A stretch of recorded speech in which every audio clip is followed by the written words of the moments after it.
Hey everyone, a quick note before we begin. This interview was originally recorded in the spring of 2021 and was first published on HowlRound Theatre Commons on October 27th, 2021. Okay, enjoy the show.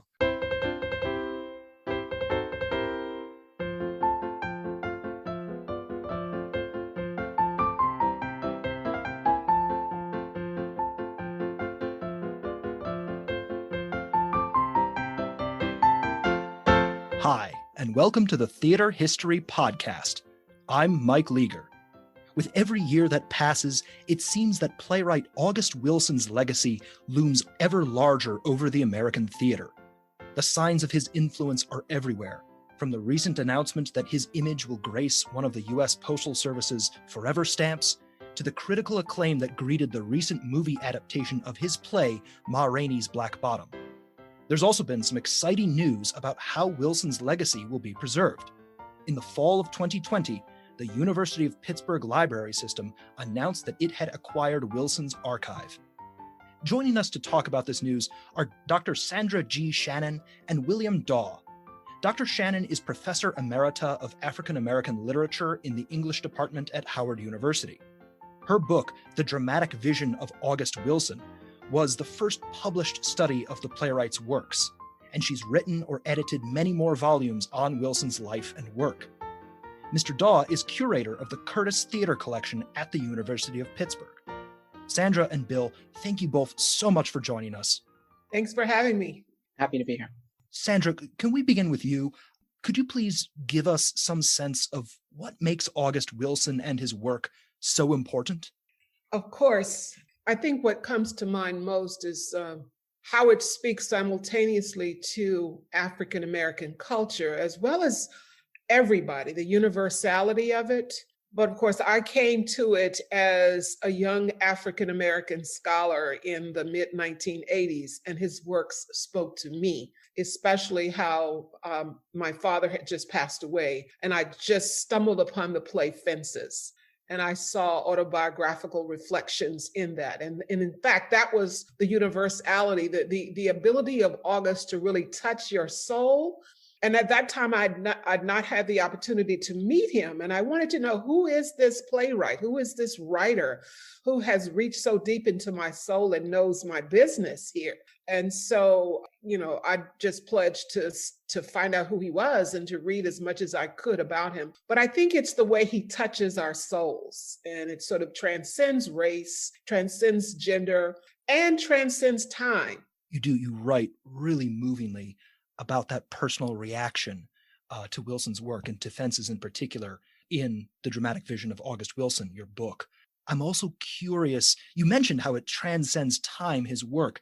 There's also a really interesting structure to his sort of larger body of dramatic work. Could you tell us a little bit about that and why he ended up adopting this kind of structural scheme? Well, I think if you try to impose some sort of rationality on the order, the sequence, the chronology of it all, it just falls apart. It's fascinating what he does with time. A couple of points on that. My book, The Dramatic Vision of August Wilson, is considered a biocritical study. And so I arranged the plays according to August's growth as a playwright. But there's also another chronology at work, another sequence at work there, and that is the fictive time frame of each of the plays. So there is that. And also what I find fascinating is what August said he was doing. He said that, what I'm trying to do is to focus upon a series of mistakes that African Americans have made during the 20th century and sort of laying them out there and showing, these are the mistakes and this is what you need to do to recoup from those mistakes. And then also another fascinating manipulation of time, if you will, is August beginning the cycle essentially with Jitney, which is 1977, and ending it with 1995. But according to the way those plays were written, as you both know, he wrote the last two plays, unfortunately, just before he passed away at 60 in the year 2005. Those plays called bookend plays. You have Gem of the Ocean, set in 1904, and Radio Golf, set in 1997. He wrote those two plays in succession. So it's fascinating how he came full circle. And also, you got me started. There are plays that might be considered, that can be considered sequels within the American century cycle. You have a play, what is it? Seven Guitars. In Seven Guitars, the child that one of the characters is carrying is a full-grown man in the next play. So you have that going on there as well. So there's a lot of manipulation of time there. King Hedley II, that's what I meant. So the baby that the woman is carrying in Seven Guitars turns up a full-grown 30-something-year-old man in King Hedley II. So he was a master at manipulating time to his favor. Wilson's archive coming to the University of Pittsburgh is, I think, in many ways very appropriate. I was wondering, maybe, Sandra, if we could start with you, and then Bill, if you want to add on to this. What was August Wilson's connection to the city of Pittsburgh? But I think my colleague Bill might be able to answer that better. But the fact that all but one of his American Century Cycle plays is set in Pittsburgh speaks volumes. And the streets names, the names of individual characters, some of them people who actually existed, people that he knew. So he grounds his plays in the city of Pittsburgh, specifically the Hill District, the community that birthed him, that he knew most about. So Pittsburgh sort of becomes the metaphor, and he sort of hangs those American Century Cycle plays, with the exception, of course, of Ma Rainey's Black Bottom, on that particular, in that framework of Pittsburgh.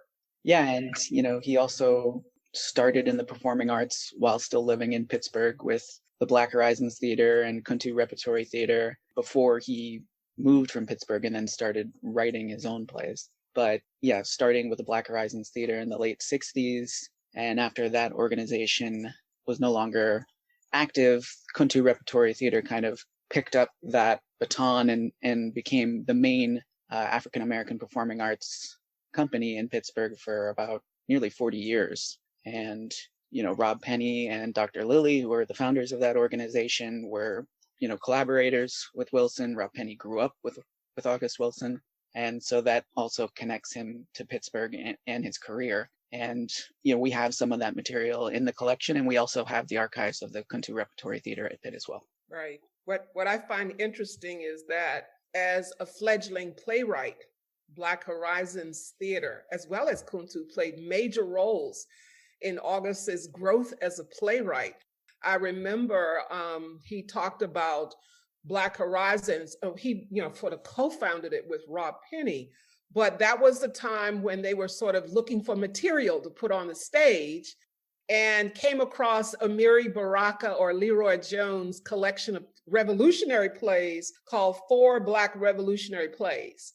And so they staged those. And then, of course, August was not real happy about the amount of material, the material to put on stage. And that had something to do with his dabbling in writing plays for material to put on the stage. Bill, you mentioned just a moment ago a little bit about what's in the collection, but could you give us maybe a more comprehensive overview of what's going into this archive? Sure. There's a lot of different types of materials in the collection. The archive contains mostly paper materials created during Wilson's career. Of course, there are scripts and production materials relating to each of the American Century Cycle plays. It also includes Wilson's personal library and his personal music collection. Music was very influential in his writing. It also includes unpublished works, including plays that were separate from the American Century Cycle. There are hundreds of writing tablets, poetry, drafts of speeches and essays. There's also artwork that Wilson created. And then as non-paper materials go, there's photographs, audio recordings, video recordings. So it's a fairly large collection. When it arrived on site, it was about 450 boxes. Literally the work of a lifetime. I'm curious, out of all those hundreds of boxes and just probably thousands of documents, Do you have any favorite personal items? Sure. There's quite a few, and I should also mention that it also includes all the awards and honorary degrees that were given to Wilson. They're also a part of the archive. These include the certificates that came along with winning the Pulitzer Prize for Drama. There's also the honorary degree that he received from Howard University, is also very nice. It's a highlight. In addition to the diploma itself, the Howard University created this broadside that has these nice biographical notes relating to Wilson's life. But as a librarian, I'm kind of partial to the diploma that was given to him by the Carnegie Library of Pittsburgh in 1989. And the story behind that is that when Wilson was 15, he wrote a paper on Napoleon for a history assignment, and his teacher accused him of not writing the paper. So based off of that accusation, he decided to stop going to school. But he got up each morning and walked to the public library and continued his education on his own. And this is where he explored the works of African American authors like Richard Wright and Langston Hughes, spending all day in the library. And he originally started doing this because he didn't want his mother to find out that he wasn't going to school anymore. But it also shows the tremendous amount of self-determination that Wilson had. Later in 1989, once Wilson had become successful and was telling this story during interviews and in speaking engagements, the Carnegie Library decided to present this honorary diploma to him for completing his education in the public library. Bill, you mentioned the scale of this collection. How do you process that? And maybe more specifically, what do you and your colleagues need to do in order to make such a collection accessible to the public? Well, we're lucky that some of the boxes were previously kind of categorized by the August Wilson estate before they arrived. So that gives us a bit of a head start with our work. And as you said, the work that we do is called archival processing, which is basically arranging and describing the materials in the archive. This results in a document called a finding aid that we will create that explains to researchers how the collection is organized and then details what is in each box and each folder of the collection. So it's going to be thousands and thousands of folders. A large part of the collection is going to center around the American Century Cycle plays. And so we're going to group a lot of the materials relating to those plays together and kind of arrange things in that fashion. And I just want to say that I'm just one of many members of the Archives and Special Collections staff that are going to be working on this project. We are hiring another full-time archivist to work exclusively on the August Wilson archive, and they're going to be starting with us in March. There's also going to be a small army of Pitt student assistants and interns working on the project. And these Pitt students are so incredibly lucky to be some of the first people to work with this collection before it's made available to the public. And we know that researchers are clamoring for access to this collection, but we have to balance those demands with taking the proper amount of time to organize the materials. Yes, speaking of that clamor for access to the collection, Sandra, from your perspective, both as a scholar and as an admirer of Wilson's work, how do the various documents and objects in this collection help us better understand the playwright and his plays? I think about the phrase that August used in a 1991 interview. He said that I am writing a 400-year-old autobiography. And of course, that blew my mind as a young scholar. And, of course, when he said it, I, gave pause and thought about what he meant. There is a large part of August in the American Century Cycle. It's you could reference it as autoethnography, in fact, that he's drawing largely from his own personal experiences. I think sometimes scholars understand the line, you don't cross the line, but you write about, to use another phrase, the ground on which you stand. You can write about mankind, you can write about all kinds of universalities, but the ground on which you stand is your personal experience. So I think with the archives, it allows scholars to hopefully build upon the initial research that I've done and my other colleagues, I like to call it August Wilson studies, those who've written and spoken and published on him, to sort of put more flesh on it, flesh it out. It's interesting that, as a scholar, we don't necessarily search for facts. It's not a science. It's an analysis. We deduce. We look at specific things and we make deductions and look at it from a number of perspectives. The beauty of it is that we can now look at it with the lens of August Wilson's life a little bit clearer now. So that's going to be a whole another branch of August Wilson studies. Of course, when I was doing my research back in the early 80s, I'm not telling, but the source material that I drew on largely, of course, were August's plays. And I did get a grant from Howard University to travel to Yale University. I interviewed Lloyd Richards. I visited the Yale Repertory Theater. They have a library on site. The School of Drama had a library on site. The library subscribed to a clip service. That is, any mention of Yale Repertory Theater or any mention of August Wilson in newspaper clippings in and around the area, that New England area, they got them. And so they kept that information in this huge series of scrapbooks. That's where I started my research. And that material basically entailed theater reviews, feature articles. There were no books, no essays. So that's where my research. So I feel as if coming into our own, and I'm so glad that I'm here to witness it. And so while Bill says clamoring, I'll say chomping at the bit to get at it, to get at the archives, the Wilson archives.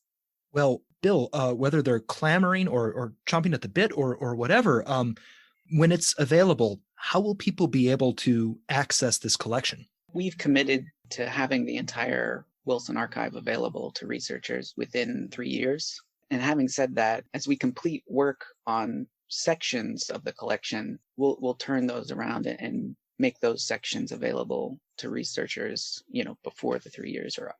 And in the meantime, we're going to begin programming and outreach efforts, as well as support the work of the August Wilson Society, the August Wilson House, the August Wilson Journal, and the August Wilson African American Cultural Center, which is mounting an exhibit later this year called August Wilson, A Writer's Landscape. And materials from the archive are going to be loaned or reproduced for that exhibit. So that's going to be the first opportunity that the public has to see materials from the collection. Now, after that, when the collection is available to the public, they would have to travel to Pittsburgh and use the materials in our reading rooms on Pitt's campus. I don't know how much of the collection we'll be able to digitize. That's something that we're going to have to determine in collaboration with the August Wilson Estate. Sandra, when you published Dramatic Vision, as we've been saying, it was the first book-length study of Wilson's work. And it seems like, from what you were just saying from your experience doing research in the 80s, things have changed so much. His plays are being produced all over the country, or they will when the theaters reopen, hopefully. Fences and Ma Rainey's Black Bottom have gotten these successful, star-studded Hollywood adaptations. How do you see Wilson's status today? And what does he mean for American, perhaps specifically Black American theater and culture? I think that, having the full perspective of, and if I may say, I remember one of the questions, or it wasn't prompted by a question, it was a response that August gave in one of his pensive moments. He was regretful that nobody was writing about him. That should just let you know how far we go back. He was very conscious, and he named several other writers. They're writing, but why are they writing about me? And so I am so pleased to know that this is going to inspire much more writing about August Wilson, the importance of August Wilson to where we are now. We all know where we are as a nation in terms of race relation, in terms of color, in terms of politics and all of that. August was there. I just marvel with the perspective that I have as somebody who, sort of basically started way back before August, quote unquote, blew up. And now to see the stamp and Netflix movies and all other kinds of indications that August has arrived. This is August's moment. This is August's season. And so I think it bodes well in terms of speaking to African American. And I think African Americans get it. I think white Americans, I think all cultures get it, understand the importance of realizing that, yes, we are part of the larger society, but we also have a culture about which we need to be, first of all, acknowledge, right? And to be proud of. You can do both and I think that was part of August's mission, to underscore the distinct aspects of Black culture, but at the same time saying, yes, we are American as well. And he does that by telling the history, by arguing, by insisting that we know our history, even though we are in the 21st century. So what? You still need to know from whence you've come. That was a through line in his writing. And I think that's relevant for any culture. But you had asked about theater as well. I think, about Black theater. I think, of course, Black theater is the stage for African American culture. You learn the history. It's a classroom. It's a laboratory. So, while, every theater has not produced an August Wilson play, I dare say that the directors, the playwrights, the designers, in some way have been influenced by August Wilson. Sandra and Bill, for anybody out there who might be interested in August Wilson studies, is there anything coming up soon that they might be able to learn a little bit more about where the field is and what might be done in the future?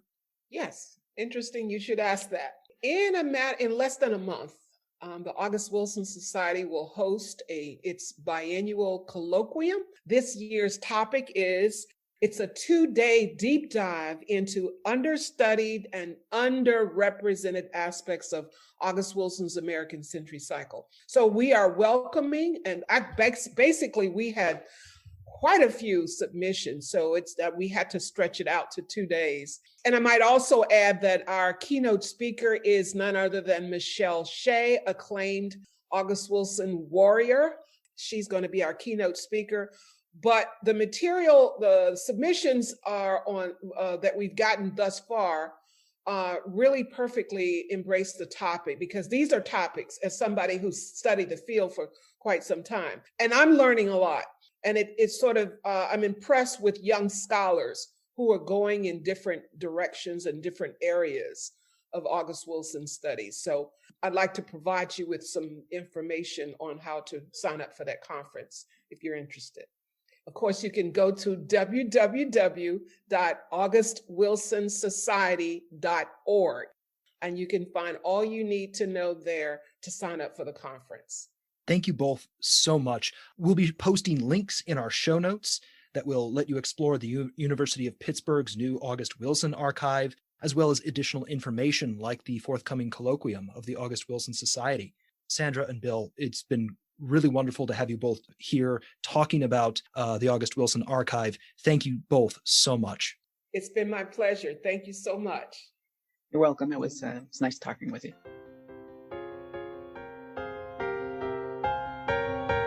If you'd like to continue today's conversation, please visit theaterhistorypodcast.net and follow @theaterhistory on Twitter. Just a note, theater is spelled THEATRE in our website URL, and it's spelled TER at the end in our Twitter handle. Our theme music is The Black Crook Gallop, which comes to us courtesy of the New York Public Library Libretto Project and Adam Roberts. Thanks as well to Tip Kress, who designed our logo. And finally, thank you for listening.